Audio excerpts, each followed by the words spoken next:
Accra gets busy on this frequency. 92.7 3 FM.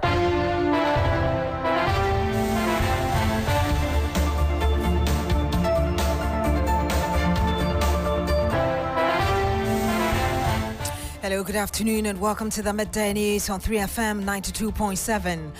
My name is Beatrice Adu.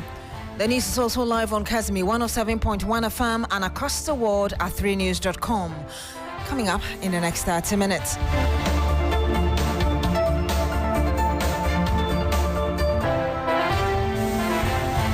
Government recalls retired nurses and midwives as Ghana Registered Nurses and Midwives Association strike cripples healthcare services.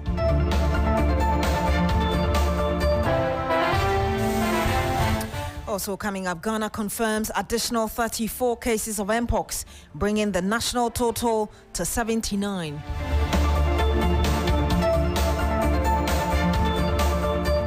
And much later, former Ghana Infrastructure Investment Fund CEO and board chair seek bail variation in $2 million SkyTrain's case.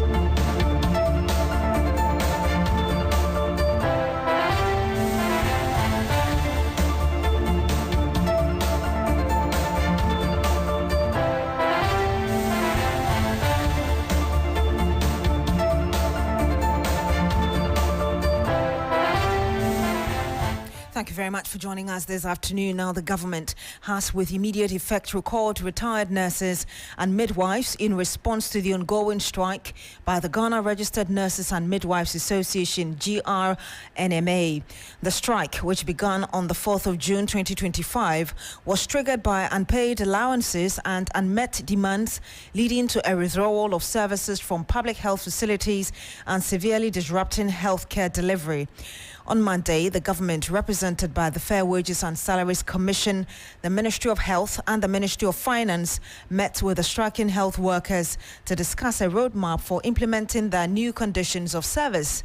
At an emergency news conference, the Health Minister, Kwabena Mintah-Kando, pleaded with the GRNMA to call off the strike while negotiations continue.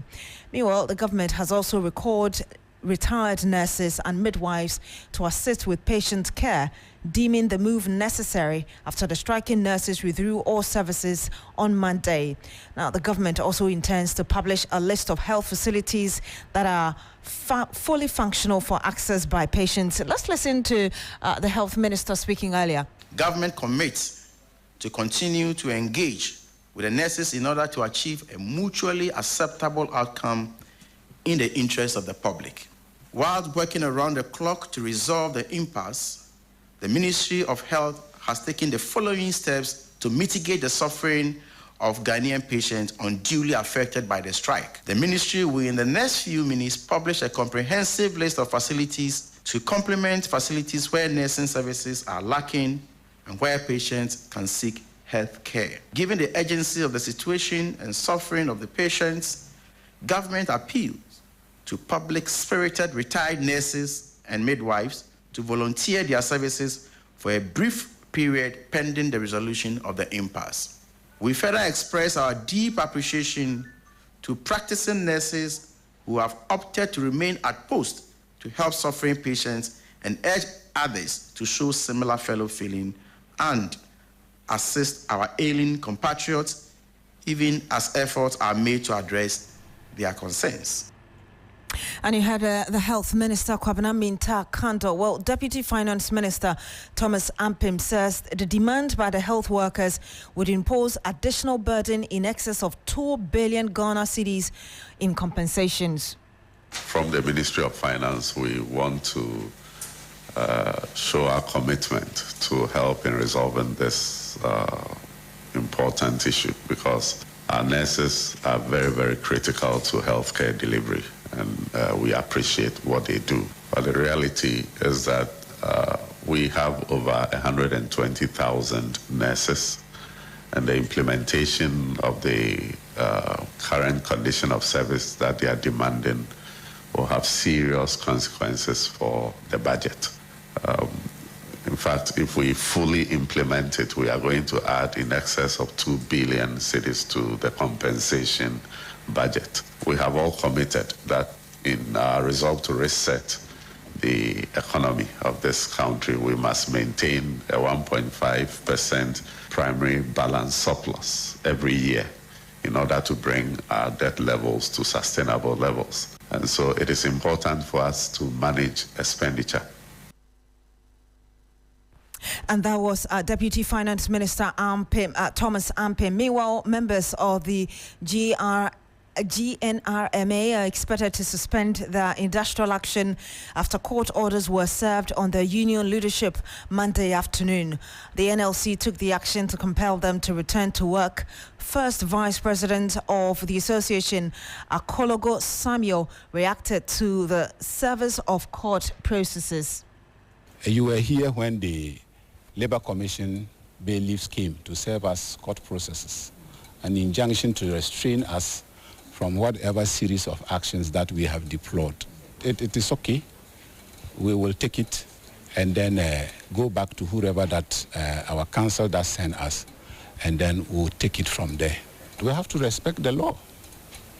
We are not lawless people.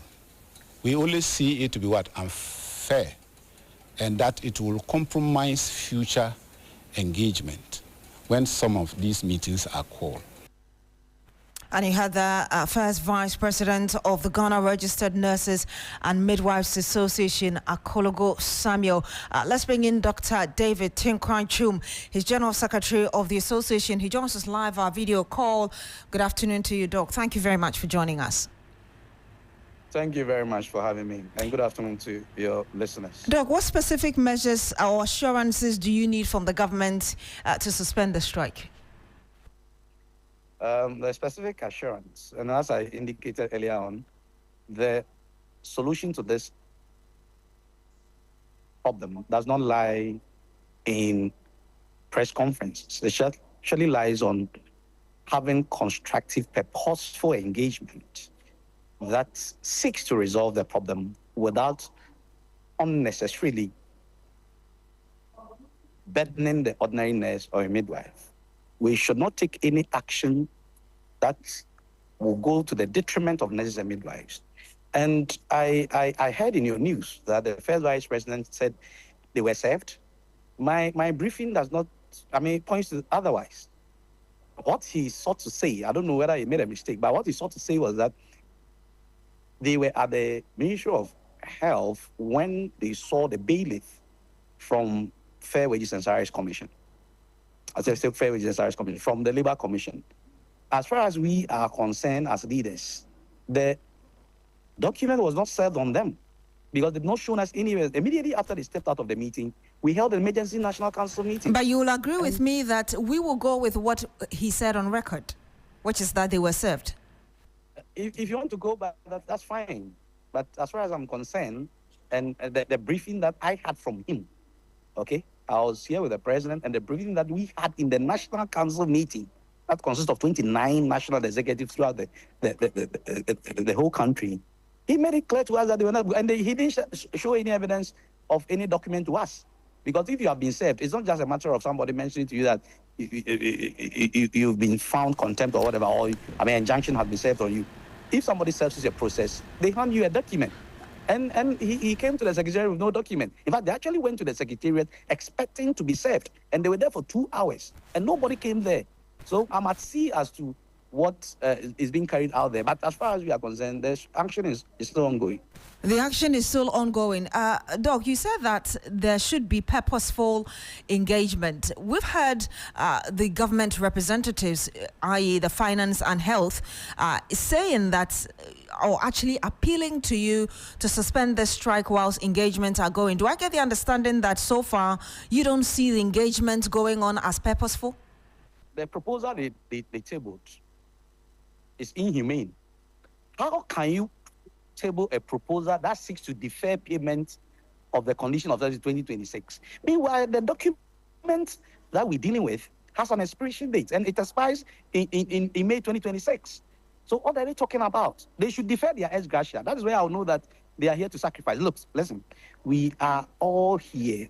I always say that, look, let's work with this government. Let's help this new administration to succeed. There is an agenda must work. We need to collectively put all our shoulders to the wheel. But we will not do this at the detriment of nurses and midwives. Why is it that when it comes to only nurses and midwives, we have to sacrifice and say that, oh, you choose your profession over money and all money? We heard the Deputy Finance Minister saying that, Thomas Ampim, saying that if the government is to implement fully what you're asking for, that will be an additional 2 billion Ghana cedis on the budget. I'm sure you understand the financial situation the country is in. I do understand amply the financial implications it will have. But we are not saying that we should implement everything at the same time. We can stagger the implementation. We are reasonable people, okay? We are educated people. We can indulge in intellectual discourse. What I'm saying is that we can stagger the payments. It's not everything. I mean, we at sea as look, the demands don't go to everybody. I don't know how they are doing the calculations in the first place, all right? What we are asking doesn't go to everybody, okay? When it comes to the fuel, for instance, it goes to only principal nursing officers, the military officers, despite the fact that we worked very hard to bring it down to the last person. They refused. And it's not only a new item, it's already being paid. What we are asking for is just the difference that's resulted as a result of the negotiation. I know you talk about staggering the payments, but in the meantime, are there any interim measures you would accept whilst negotiations continue? Absolutely. Not negotiations, implementation, not in negotiations. I don't want us to interchange those words. They are not the same words. A negotiation is dusted, is done. We are not negotiating anything. We can talk about implementation plan, okay? What I'm trying to let you understand is that we are ready for them to stagger the implementation, but it must commence this year. It must commence this year. We cannot defer our implementation to next year. Why? Because the document expires next year. And that also deprives us of an opportunity or another window of opportunity to negotiate. We are supposed to negotiate every 2 years, and we are 1 year into the life of this document, okay? And I'm saying that if they want to defer the payment into next year, then it means that we are going to lose another window of negotiation. Mind you, there have been instances like that we were unable to negotiate each of the windows, and we are not going to allow that to happen. The last negotiation was 2024. It must be implemented before 2026. So that 2026, we can go for another negotiations. We are not going to defer anything to 2026. I'm saying that if they are minded and they love the country they want to project, they should defer their ex gratia payments. Oh, ended here. Thank you very much. And that was Dr. David Tinkwang Chum, his General Secretary of the Ghana Registered Nurses and Midwives Association, joining us live via video call. Let's get the real situation on the ground. Safwa Abuahine has visited some hospitals in Accra and health facilities. She joins us live on the line. Safwa, where have you been? What can you tell us? Yes, Beatrice, a very good afternoon to all our listeners. So I have been to the Kolebu Teaching Hospital as well as Mamprobi Hospital, and all these two places we observed that there hasn't been the presence of any nurse there. At the Kolebu, we engaged with one lady, Alima, who brought her son to the ENT unit, and apparently they got there around 5 a.m., but unfortunately they only got looked after, and then everything checked between 10 thereabouts, and that has dragged and wasted their time a lot. She was complaining, and she also said that the doctors were the ones shuffling between what originally the nurses were supposed to be doing, which is giving of files to patients, and the others, even taking of vitals. The nurses are supposed to be doing that critically, but because they are not present at their posts as at now, there hasn't been any vital checks for any of the patients who come to the Kolebu Teaching Hospital. And so we are trying to, I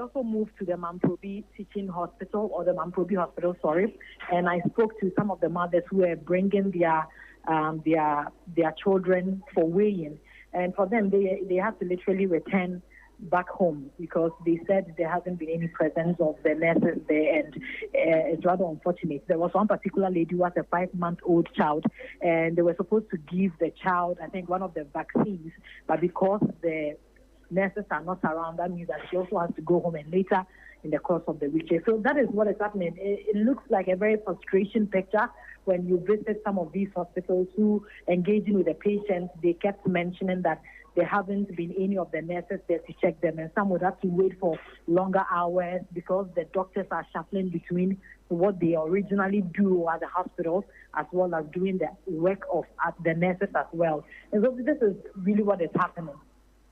Quite a dire situation there in health facilities across the country. Thank you very much, Safo Abuahini, for bringing us the latest from health facilities in Accra. And we still stay on health-related issues because Ghana has confirmed 34 new cases of Mpox, bringing the total number of recorded cases in the country to 79. 4 persons are on admission and under observation while contact tracing continues. The current trends in the increase in cases have heightened concerns within the populace, but authorities maintain that there is no cause for alarm. The Ghana Health Service says that more than 10 regions have reported cases, prompting heightened surveillance across the country. Let's get on the phone lines and engage Chief Superintendent Dr. Frank Dodu. That we have a very effective system for detection and detection. So yes, it's good we're seeing them, but the positive aspect of seeing all of these cases too is that the interventions that we're putting in place to help minimize the burden of the disease for the affected persons is also effectively working. So yes, there's no cause for alarm. Nonetheless, the current trends of spread, we understand, have heightened surveillance. Are you able to tell us what we need to know about the trends currently? Yes, so at the last count, according to the Ghana Health Service Public Health Division, which was 17th June, we have 79 confirmed cases, all the cases cumulative, out of which some have actually recovered. Okay, so since we started counting from the beginning of this year, 79. And from the last update, which was the last Sunday before the current one, I think 31st May, till now, we have recorded some new cases also. Okay, so about 24 cases were recorded recently. And like I said, it's just because that we have a very effective system for early detection and a good surveillance system also. The other thing that I should even add also is that of the cases that we consider suspected cases among the contacts, so people that we are thinking have had contact with the confirmed cases, just a few of them really have turned out to be positive cases or confirmed cases. Okay, so far out of about 118 contacts that have been identified and followed, okay, yes, how many? 3 have become cases. So the numbers are good if you look at the statistics, but even on the ground in reality too, we think that whatever measures that have been put in place is really helping us control. The only thing is that we wish we could do a bit more also among the populace, because if you gauge what is being done by individuals with respect to the control measures, it's as if not so many people are paying so much attention to what is being recommended. And those are some of the things that we want to encourage people to take note of. And finally, from you, how far would you say our engagement with partners for vaccines? All right. So, you see, the issue about the vaccines, last time I mentioned it, when they come in, they will be helpful to us in our response. But most of this have to be done at the level of government to government and then official, the technical committee. So I'm sure the technical committee will be working on that, and then they'll give us updates as and when they've confirmed any arrangement through the bilateral partners that we have.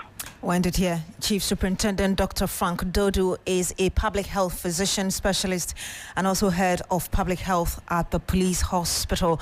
Some 19 minutes past the hour of 12. When we come back, we'll tell you why lawyers for the CEO of the GIIF as well as Professor Christopher Amir Konfi are asking for variations in their bail conditions. Don't go away.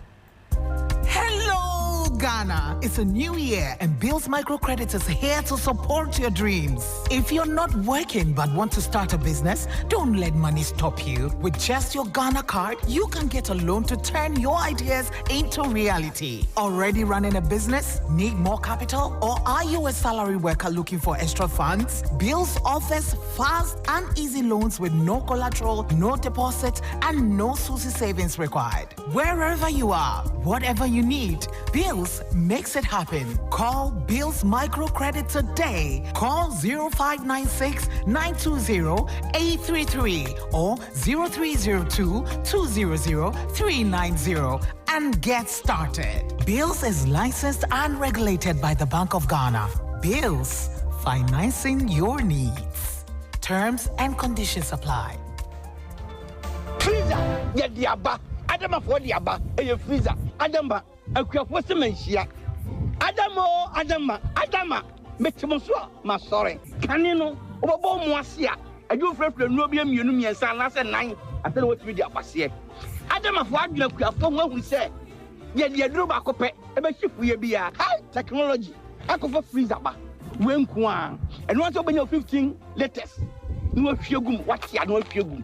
O de basia, fu ye bia no basia bio. Ekoti se, obetimo no.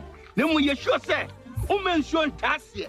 Nemu asena for na anu a freezer umpa we na apade freezer basia ebe so do so ama amoni age omuti na me wasika omuti na me di me nyina duru bia so mo dum du Adama wo that Adama no kua Adama you can't resist Ubenya Adama West Africa for adwe bi wo be bibia ye ton kra ye ho adwu afi kayo na kenkan enchoya ewo adwe ho.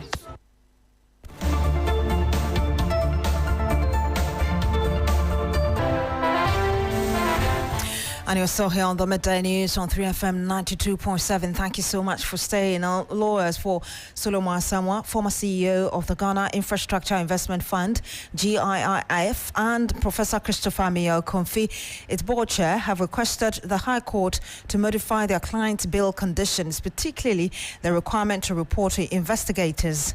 The two face multiple charges, including willfully causing financial loss to the state and intentional dissipation of public funds linked to the failed $2 million Accra SkyTrain project. Both have pleaded not guilty and were granted bail. Asamoah at 15 million Ghana cedis with two sureties and Komfi at 10 million Ghana cedis with two sureties. Lord Edward Sare is our court affairs correspondent. He joins us live on the phone. Lord, what more can you report? Well, Beatrice, so you'd recall that at the last agenda, the former board chair, Professor Christopher Ameyaw-Komfi, was granted a 10 million CD bill with two sureties to be justified. Now, part of the bail conditions involved him reporting to the police once every week. Now, prior to that, the former chief executive of the Ghana Infrastructure Investment Fund, Solomon Asamoah, being the first accused person, he had also been granted a bill of 15 million Ghana cedis with two sureties to be justified and then to report to the police investigators 3 times a week. So in court today, we're expecting the case management conference, but when the case was called, lawyers of both Solomon Asamoah and then Professor Komfi notified the court that they had been served with the disclosures by the prosecution, but they hinted that the disclosures were very voluminous, and so they prayed for more time to go through the disclosures as well as the witness statement that had been filed by the prosecution. Additionally, and this is where it got interesting, they made an oral prayer to the court for the bail conditions to be varied, for their clients to be varied. Now, the bail conditions didn't have to do with the sum, but the number of times that both Professor Ameyaw-Komfi and then Solomon Asamoah are supposed to report to the police. I indicated earlier that Solomon Asamoah is supposed to report to the police 3 times a week, while Professor Komfi is supposed to go once a week. And so they made an oral prayer for this bail condition to be varied. Now, the presiding judge in the matter, Comfort Asiame, asked the lawyers to file the application to vary this bail condition, apart from the fact that they made the oral application, plead to the court. They asked them to file it written, right? And so after doing that, she adjourned the case to June 24, giving them ample time to go through the disclosures and then file any other objections or otherwise to what the prosecution has filed. So we're back on June 24, and when they'll be expected to file the application to vary the bail conditions, and then by that time we'll know how far the disclosures have been. So when we are back on 24th, then we'll have the case management conference. Then Beatrice, there was also a second case I went for that had to do with Charles Bichu. You recall that he's in court, he's been taken to court by the Office of the Special Prosecutor regarding the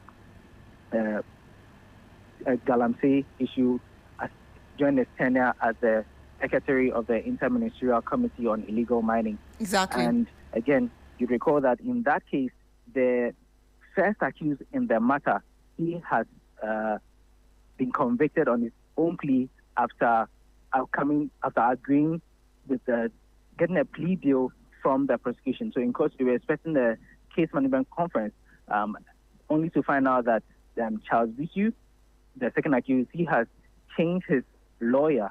So the lawyer who was initially leading his charge was Kofi Osubuateng, but he has changed him to Augustine Obo. And so the lawyer who has now taken over Charles Bichu's case asked the court for more time to peruse the disclosures that have been filed by the prosecution. And so in that regard to the presiding judge, so it was still in the same court as that of the Sky Train. And so the same judge heard the matter. She has also adjourned that case to June 16 for the actual case management conference with you. Thank you very much, Lord Edwasare. He's our court affairs correspondent. Now, the Speaker of Parliament, Alban Bagbin, has announced that Parliament is set to begin drafting legislation to support lifestyle audits for individuals suspected of amassing unexplained wealth, marking a significant step toward enhancing Ghana's fight against corruption. The Speaker, who engaged key anti-corruption and accountability institutions in Parliament on Monday, said the House is ready to legislate a Lifestyle Audit Act to end the abuse of state resources by individuals appointed into privileged positions in society. Let's speak briefly to the AU Advisory Board against a member of the AU Advisory Board against corruption and also co-chair Citizens Movement Against Corruption, Edem Senanu. Good afternoon to you, sir. Thank you so much for joining us. Thank you for having me. Let me get your initial reaction to the Speaker's announcement of a legislation on lifestyle audit. It's an excellent proposal and outcome. As some of you may be aware, we did a review of Ghana last week. And one of the issues that came up is that we don't have a clear-cut lifestyle auditing law in place at the moment.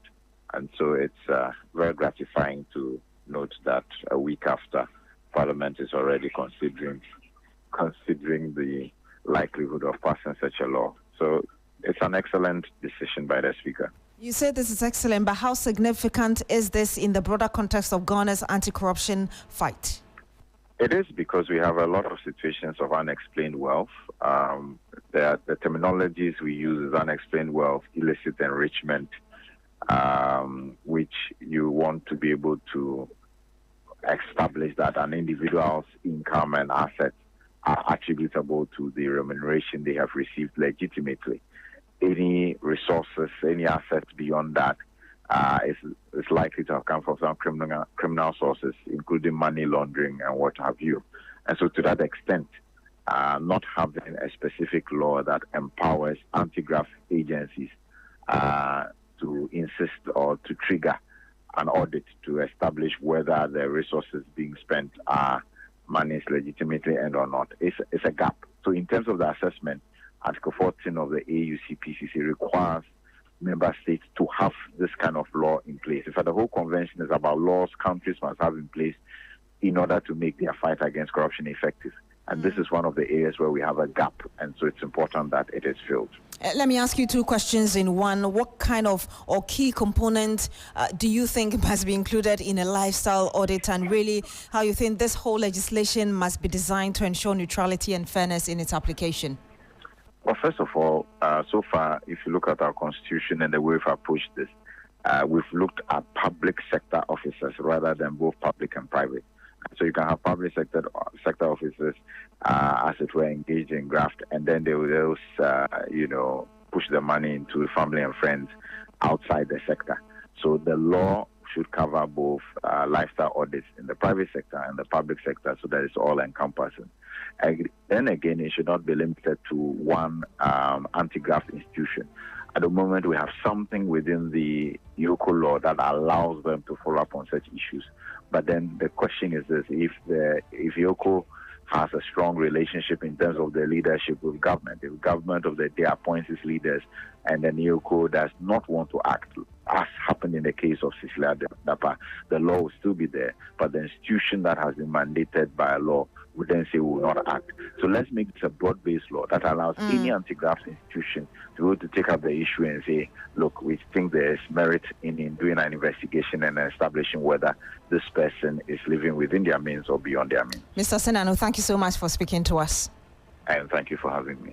And you had there Adam Senano, co-chair Citizens Movement Against Corruption, also a member of the AU Advisory Board on Anti-Corruption. Thank you very much for talking to us. Log on to 3news.com for more news. My name is Beatrice Adu. Coming up shortly is Business Daily with Bismarck Awusa.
Hello, good afternoon and welcome to Business Daily on 3FM 92.7 with me, Bismarck Awusa. Coming up this afternoon, Ghana set to miss cocoa production target for 2024-2025 season as Cocoa Board projects lower output amid 33 billion cedis debt burden. We'll bring you details. Also, money in circulation surged over 60% to 71.6 billion cedis in 2024, but analysts question link to inflation amid Ghana's declining price trends. And Ghana pushes for African Growth and Opportunity Act AGWA renewal in high-level U.S. trade talks. These stories and others lined up for you. Please stay.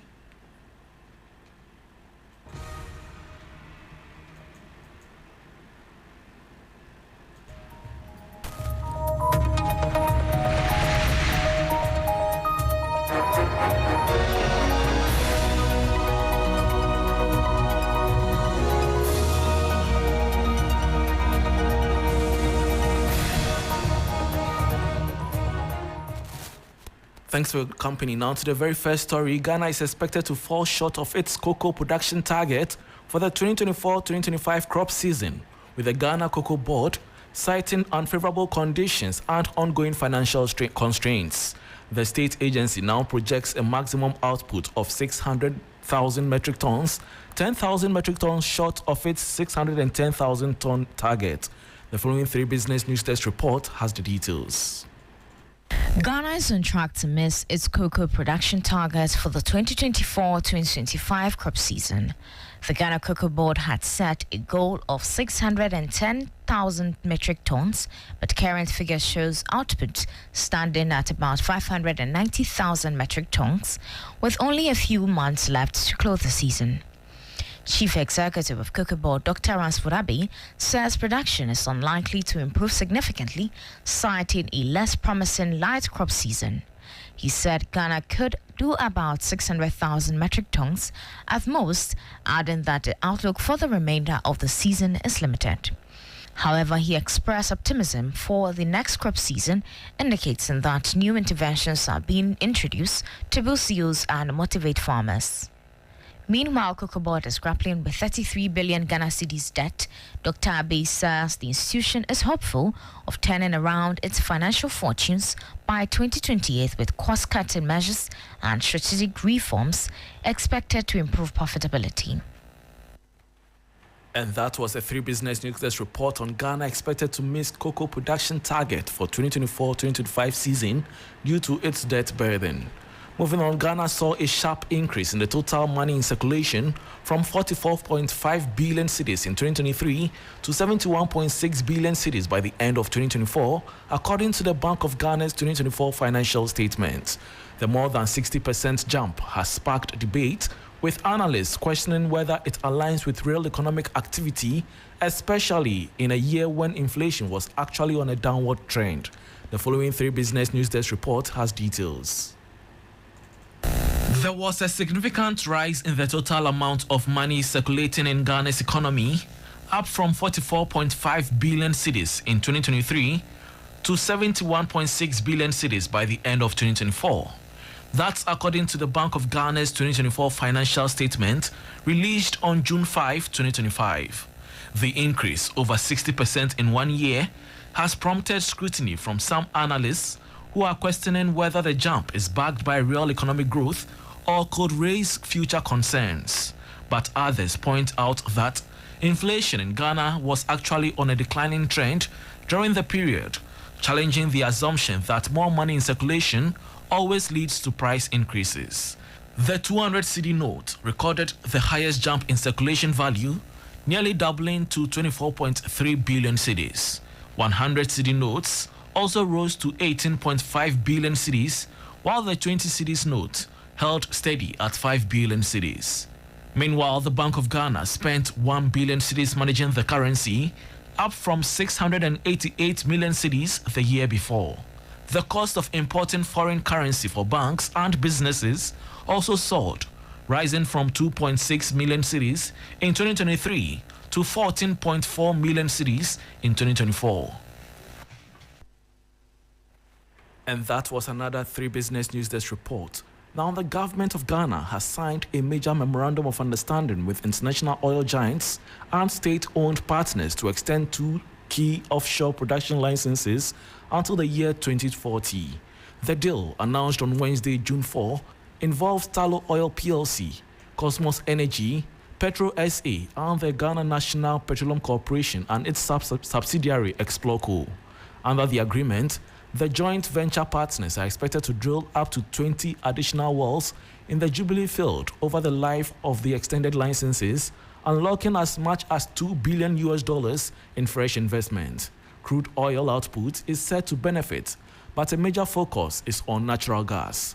The deal aims to nearly double gas supply from the 2 offshore fields to about 130 million standard cubic feet per day. Now, the Chamber of Petroleum Consumers Ghana, COPEC, has projected that the net effect of the 1 cedi energy sector levy will be less impactful than initially feared in the coming pricing window. Speaking on business focus, Executive Secretary of COPEC, Duncan Amward, attributed this positive outlook to an expected drop in prices at the local fuel pumps. While the new 1 cedi levy is expected or intended to address the energy sector's significant shortfalls and debt repayment, COPEC indicates that a likely reduction is the base price of petroleum products, while partially offsets its impact on consumers. This suggests that despite the additional charge, consumers may not experience the full burden of the levy due to the other market factors, such as declining international crude oil prices or stable cedi. The readings we've done today, even at work, is that due to the likelihood of fuel prices to go down again in the next window, it is likely Ghanaians will end up paying about 50% difference from what they see now, and when the next window, which starts on the 16th, commences, it might not be the full 1 Ghana, because we are expecting fuel prices to, as a decline. It could be 50, it could be 60, it could be 40, it could be 80. So whatever happens, the net off would lead to not 1 Ghana city. You are likely to pay way less than the 1 Ghana. A delegation from Ghana is actively lobbying.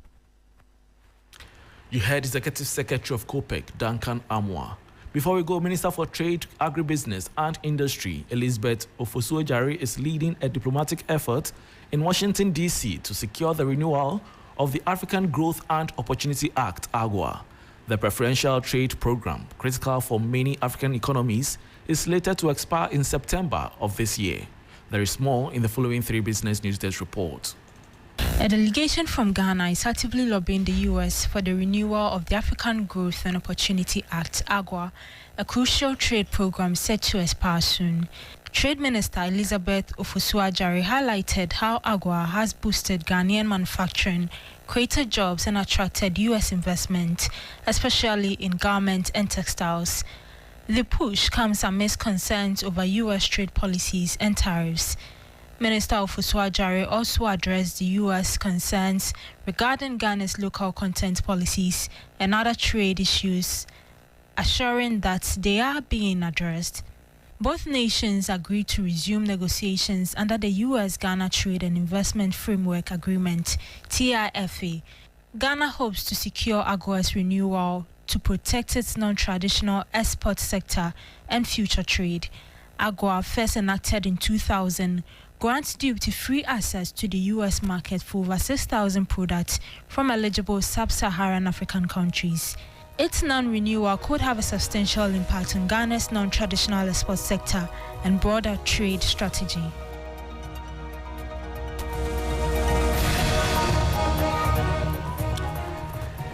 And that brings us to the end of Business Day.